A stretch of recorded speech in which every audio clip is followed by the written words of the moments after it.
আমার পিছনে যে দেখতেছেন এগুলো হচ্ছে সব আমার দেশি কবুতর। আলহামদুলিল্লাহ এগুলি আমি আজকে প্রায় 4-5 বছর ধরে পালতেছি এবং শখ করে খুব পালি। তো আজকে 4-5 বছরে এখন পর্যন্ত আমার এই কবুতরগুলি একদিনের জন্য একটু ঠান্ডাও লাগে নাই, কোনো অসুস্থ হয় নাই। আল্লাহর রহমতে পুরো সুস্থ আছে আলহামদুলিল্লাহ। প্রোডাকশনই খুবই ভালো, ডিমের বাচ্চার প্রোডাকশনও খুবই ভালো। প্রতি মাসে মাসে ইনশাল্লাহ আমি এখান থেকে বাচ্চা পাচ্ছি। তো আসলে আমি শখ করে এগুলি পালি। তো আমি কীভাবে লালন পালন করি, কীভাবে এগুলোকে ম্যানেজমেন্ট করি, কেন আমার এগুলো কোনো অসুখ হয় না, কোনো অসুস্থ হয় না, কিচ্ছু হয় না, পুরো সুস্থ আল্লাহর রহমতে। 5 বছর ধরে একদিনের জন্য কিন্তু অসুস্থ হয় নাই। তো কেন এত সুস্থ আছে, কীভাবে আমি এগুলিকে খাবার দাবার দিই, কীভাবে পরিচালনা করি, কীভাবে ম্যানেজমেন্ট করি সব কিছু আমি এই ভিডিওতে ইনশাল্লাহ আপনাদের সাথে শেয়ার করব। আপনারা যদি ভিডিওটি না টেনে পুরো ভিডিওটি মনোযোগ সহকারে দেখেন তাহলে ইনশাল্লাহ আপনারা অনেক কিছু জানতে পারবেন। তো আমি অনভিজ্ঞ হইও কিভাবে কবুতরগুলিকে সুস্থ রাখলাম, এটা আপনাদেরকে বোঝাতে হলে আমি অবশ্যই একটু পিছনে ফিরে যেতে হবে। মানে আমি কিভাবে কবুতর পালন করা শুরু করছি সেটা আপনাদের সাথে শেয়ার করলে আপনারাও বুঝতে পারবেন। আসলে আমার এক ভাবি ছিল, উনি কবুতর লালন পালন করতো। তো একদিন দুষ্টমির ছলে আসলে আমি ভাবিকে বললাম যে, ভাবি আমাকে একটা কবুতরের বাসা বানিয়ে দেন, আমি কবুতর পালবো। ওমা, হঠাৎ করে একদিন দেখি কি ভাবি বাসা এবং কবুতর এক জোড়া নিয়ে আমাদের বাড়িতে হাজির। সেই থেকে আসলে কবুতর পালা শুরু করছি। তো কবুতরগুলো বয়স ছিল 3 থেকে 3.5 মাস। তো তখন এগুলো সিন পড়ে নাই, পায়রা পারেনি। তো 5 মাস 6 মাসে তো কবুতর ডিম পাড়া শুরু করে। এর মধ্যেও দেখলাম যে কবুতরগুলি ডিম পারলো না। তো আমার এক ভাগিনা ছিল, সে আবার কবুতর এক্সপার্ট। তো একদিন আমাদের বাড়িতে আসলে বললাম যে, মামা দেখো তো আমার কবুতরগুলি ডিম পারে না কেন। তো পরে ও দেখা বললো যে, তোমার বয়স কত? আমি তো 5-6 মাস ওভার হয়ে গেছে, প্রায় 6-7 মাস চলে। পরে ওইগুলো দেখছে, দেখে টেকে বললো যে, মামা আপনার এগুলি তো দুটোটা পায়রা, এগুলো ডিম পারবে না, পারনি লাগবে। তো ওরে নিয়ে আসলে বাজারে গেলাম, যেহেতু আমি কবুতর চিনি না, ও এক্সপার্ট। ও দেখে শুনে আমার বাজার থেকে একটা ফার্নি কিনে দিবে। তো আসলে ফার্নি কিনতে গিয়ে ও পরে না কিনে ফিরে আসছে, কারণ ওর কবুতরগুলি পছন্দ হয় না বাজারের। ও বলতেছে, মামা চলেন জায়গা, আমার কাছে ভালো ফার্নি আছে, আমি আপনাকে ফার্নি দিব। তো আমার এখান থেকে একটা পায়রা দিয়ে দিছি, ওর ওখান থেকে একটা ফার্নি নিয়ে আসছি। আইনা আহ, আমি কবুতর পালন করা শুরু করলাম। তো আলহামদুলিল্লাহ ওই এক জোড়া কবুতর থেকে আমার কিন্তু আল্লাহর রহমতে অনেকগুলি কবুতর হয়েছে। ঠিক আছে, এখনও অলরেডি 4 জোড়া আছে। 4 জোড়ার মধ্যে 2 জোড়া একদম অ্যাডাল্ট, এক জোড়া তাফাইলা, মানে 3 মাস 3.5 মাস মতো বা 4 মাসের মতো বয়স হয়েছে।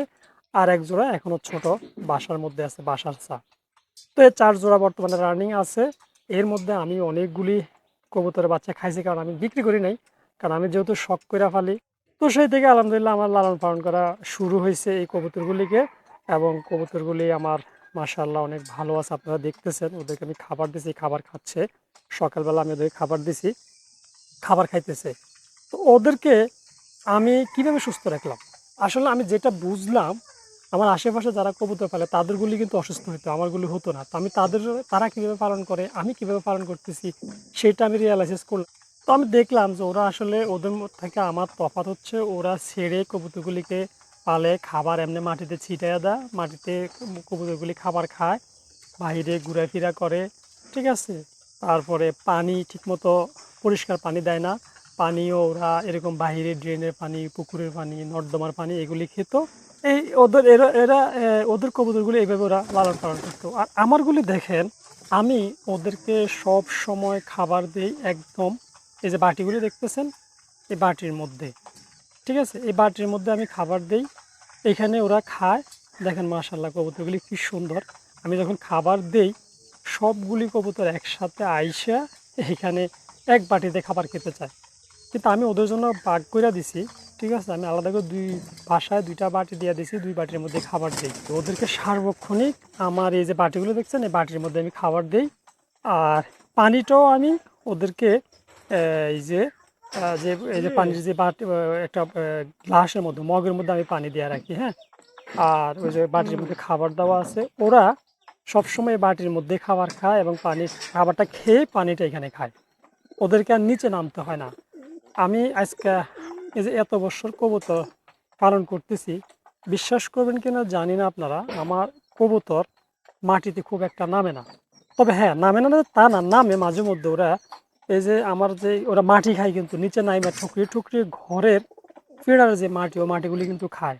তো এটা খেলে আসলে কবুতরের উপকার কি আমি জানি না। ঠিক আছে, যদি আপনাদের কারো জানা থাকে কবুতর কেন ফিডার মাটি ঠুকরিয়ে ঠুকরিয়ে খায়, সেটা আপনারা অবশ্যই কমেন্টে জানাবেন, তাহলে আমিও জানতে পারবো। এই ছাড়া ওদের কিন্তু খাবার আমি নিচে দেই না। খাবার নিচে দিলে কিন্তু নিচে মুরগি আছে, মুরগির সাথে খেতে পারবে না বা ময়লা সয়লা থাকবে, ঠিকমতো খেতে পারবে না। আমি এই জন্য সর্বক্ষণ ওইখানে খাবার দেই, ঠিক আছে। এবং আমি সকালে একবার খাবার দিই, দুপুরে একবার খাবার দিই। আহ, এই আমি সকালে আর দুপুরে দিই। আর আমার খাবার দেওয়া লাগে না, মানে মোটামুটি সকালে খাবার দিলে যে খাবারটা দেয় এটা খেয়ে ওরা মোটামুটি দুপুর বা বিকাল পর্যন্ত পার করে। বিকেল আবার যে খাবারটা দেই ওটা খেয়ে ওরা মোটামুটি সারা রাত যায়। তো এই জন্য ওরা, আমি সার্বক্ষণিক কিন্তু বাটির মধ্যে খাবার দিয়েই রাখি। তো এরা যে কারণে সার্বক্ষণিক এই বাটিতেই খাবার পায়, নিচে আর নামতে হয় না, খাবারটা এখান থেকে খেয়ে ফেলে। সাথে যদি পানিও আমি দিয়ে রাখছি, ওরা নিচে নেমে পানি খাওয়া লাগে না, এইখান থেকেই ওরা পানি খায়। তো যেই কারণে আমি বুঝলাম ওরা সার্বক্ষণিক যেহেতু উপরে থাকে, যে কারণে ওদের অসুখ বিসুখ কম হয়, রোগ জীবাণু কিন্তু নিচে মাটির মধ্যে থাকে, ময়লা সেলার মধ্যে। তো যদি পাখিগুলি নিচে না নামে, কবুতরগুলি নিচে নামে নামে উপরে যদি থাকে, তাহলে কিন্তু ওদেরকে রোগ জীবাণু অ্যাটাক করতে পারে না। এটা আমি বুঝতে পারছি অন্ততপক্ষে এই 5-6 বছরে। ঠিক আছে, আমি উপরে খাবার দরকার, ওরা নিচে নামতে হয় না, রোগ জীবাণু ওদেরকে, রোগ জীবাণুর সংস্পর্শরা আর যেতে হয় না। যার কারণে ওরা সার্বক্ষণিক পরিষ্কার পরিচ্ছন্ন থাকে, জীবাণুমুক্ত থাকে, ওরা এই জন্য সুস্থ থাকে। ঠিক আছে, শুধু খাবারটা আমি উপরে দেওয়ার জন্য কারণে এবং পানি উপরে দেওয়ার কারণে। আর আমি এখন পর্যন্ত কোনো ভিটামিন খাবাই নাই, কোনো কিচ্ছু খাবাই নাই, কোনো 1 টাকার মেডিসিন আমি খাবাই নাই এই যে 5 বছরে। বিশ্বাস করবেন কিনা জানি না, আমি 1 টাকার মেডিসিন খাওয়াই নাই। শুধুমাত্র আমার এখানে কবুতরের একটা খাবার পাওয়া যায়, মিক্সার খাবার, ডাল, গম, তারপরে ভুট্টা ভাঙা, ঠিক আছে, সরিষার দানা টানা, এই নানান এই জিনিস দিয়ে এই মেডিসিন খাবারটা আমাদের এখানে কিনতে পাওয়া যায় 50 টাকা কেজি। আমি শুধু এই খাবারটাই খাওয়াচ্ছি ওদেরকে, আর এই পানিটা দিয়ে রাখি সার্বক্ষণিক। যার ফলে ওরা আর নিচে নামে না, সার্বক্ষণিক ওরা উপরে খাবার খায়। এইটা খেয়ে কিন্তু ওরা আলহামদুলিল্লাহ সুস্থ আছে, ভালো আছে, হেলদি আছে। তো আপনারাও চেষ্টা করবেন অবশ্যই আপনাদের কবুতরগুলিকে উপরে রাখার জন্য, যেন মাটিতে ওরা নিচে নামতে না না হয়।